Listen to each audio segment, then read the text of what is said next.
These players are flying high under, they're flying under the radar, not flying high under they are flying under the radar, ranked outside the top 100 in both on three and 24/7 sports transfer portal rankings. But they've got serious skills, fits, and the potential to make a massive impact. My goal here is that these are all Big Ten caliber players, whether that means they are first team, whether that means they're defensive team, sixth man of the year, or just even honorable mention. We're going to count honorable mention here as well. These guys are poised to be key assets for their new teams, boosting their value by elevating the entire conference in addition to their teams. Let's break down who they are, what makes them special, and how they'll shine in the Big Ten. Number one, TK Simpkins out of Oregon. He is transferring to Oregon from Elon. Kicking things off, we're going to go with TK Simpkins, a 6'4" senior guard joining the Oregon Ducks, ranked 107th on three and 142nd on 24/7.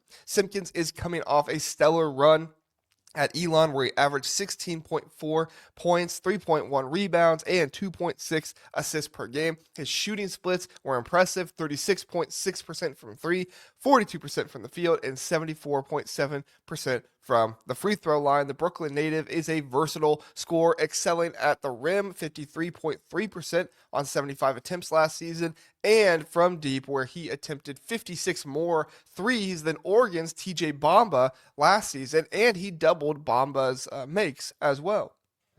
Excuse me. Simpkins was a high usage player at Elon, involved in 29% of the offensive possessions, higher than any Duck last year, with Nate Biddle's 24.3% leading Oregon. Under coach Dana Altman, Simpkins' usage will drop. That's just not Dana Altman's game. He's not going to do that, which would replace his turnovers of over 2 per game and let him focus on his efficient scoring and playmaking. He's a capable facilitator, 19 games with 3 or more assists, including 9 games with 4 or more assists as well, and can even run point as a scoring guard. Defensively, he's a menace as well. Recorded 2 or more steals in 10 games. Projected to start alongside Jackson Shellstad in a lineup with Biddle, Evans, and Pryor. Simpkins should play the 2 guard, or could even go to the 3 in some cases as well. His 7 20-point games and 22 double-digit outings for Elon show he's clutch. Makes a perfect fit for Oregon's fast-paced guard-heavy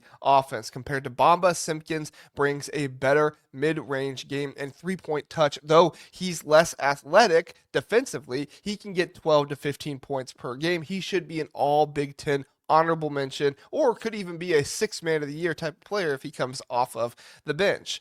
Simpkins is set to make Oregon's backcourt electric, and let's go to somebody else who is going to make their team electric. Next at number 2, Andrew Rohde. Rohde, I think is how you pronounce it, from Wisconsin. He is heading to Madison, ranked 177th on three and 248th on 24/7. This 6'6" small forward is transferring from Virginia after a standout freshman season at St. Thomas, where he was 2 years ago. He earned all Summit League first team freshman of the year honors at St. Thomas. Rohde averaged 17.1 points per game, shot 32% from three, and closed the season with 5 straight 20-point games, including 8 of his last 10. But what excites me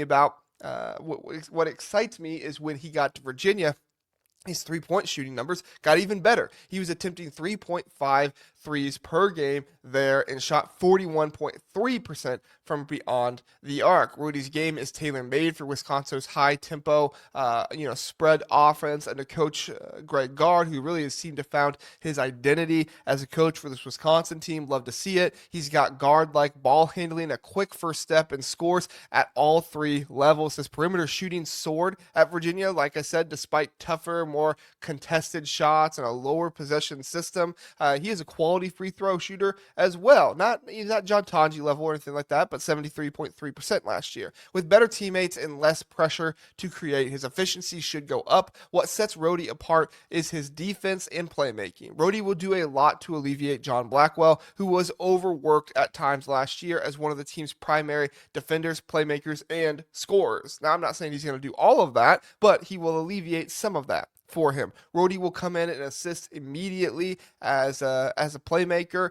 He will help with Nick Boyd as well. The other transfer who's coming in, Andrew Rhodey, will has a real shot at being an All Big Ten honorable mention type of player next year. He could compete for All Big Ten defense as well if they use him correctly in the system. But I think he is a bit of a misconception as a defender. Don't get me wrong, I like what he brings defensively. Rhodey isn't exactly a defensive stopper though. He holds his own pretty well. He can match up with different types of players, which is a nice plus to him with his versatility. There's room for improvement though, but he's a good defender in my book, and that won't be picked up. That won't be picked on. I apologize. He won't be picked on by offenses. One thing he really does well is just straight up when somebody's trying to shoot over him or trying to attack him at the rim, he makes them work to score over him instead of fouling or jumping out of position. Another Virginia transfer that we're going to look at, number 3, is Elijah Saunders to Maryland. He is moving to College Park. Elijah Saunders is joining the Maryland Terrapins, ranked 118th on 3 and 108th in 24/7. This 6'8", 240-pound senior forward comes from Virginia, where he averaged 10.4 points, 5 rebounds in last season. He had a 22-point outburst against NC State, a 19-point, 10-point rebound double-double against Louisville, showcasing his two-way prowess as well. Before Virginia, Saunders played 2 seasons at San Diego State, where he shot 48% from the field and 34% from 3. Saunders is a modern big who stretches the floor and battles inside. His outside shooting pulls opposing bigs out of the paint, opening and driving lanes for Maryland's guards under Coach Buzz Williams, who added Saunders as one of 8 portal commits. He'll have a bigger offensive role than in Virginia's slow-paced system. His hustle, 10 rebounds per game, the last two 10-rebound games last season fits the Big Ten's physicality, and his defensive versatility lets him guard multiple positions. Saunders' relentless motor makes him a machine and someone who head coach Buzz Williams will love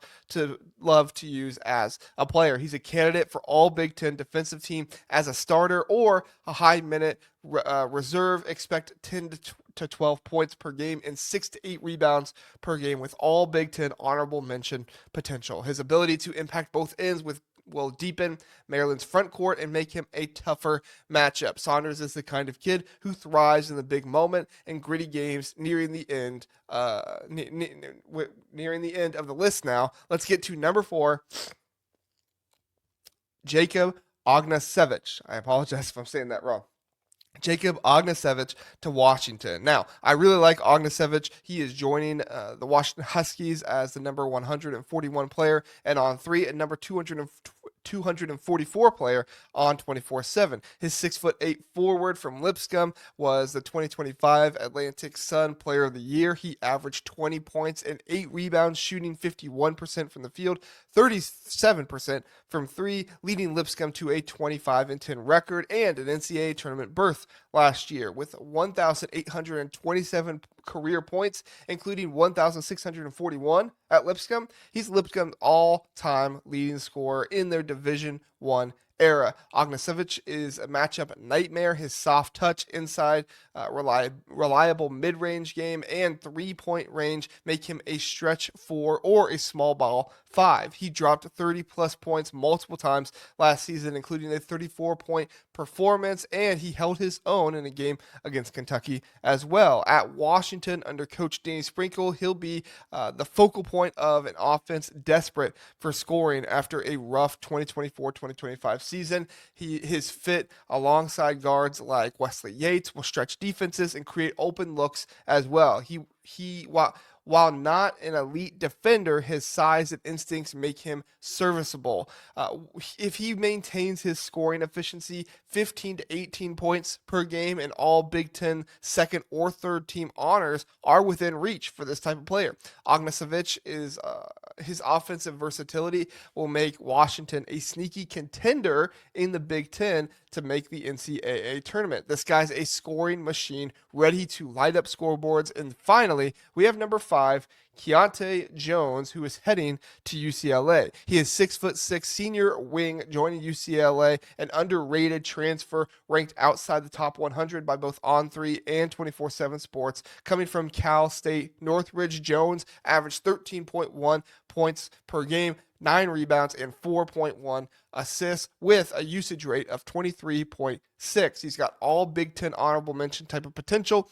Jones thrives attacking at the rim with next level athleticism, potential, and creative finishing, shooting 40% from three on low volume. His playmaking shines, and with drive and pass, with drive and dish passes, and his low turnover rate fits USC's fast-paced system under Eric Musselman. Defensively, he's elite. 7% block rate, 3.5 steal rate, guarding 1 through 4 with more stock than fouls, in my opinion.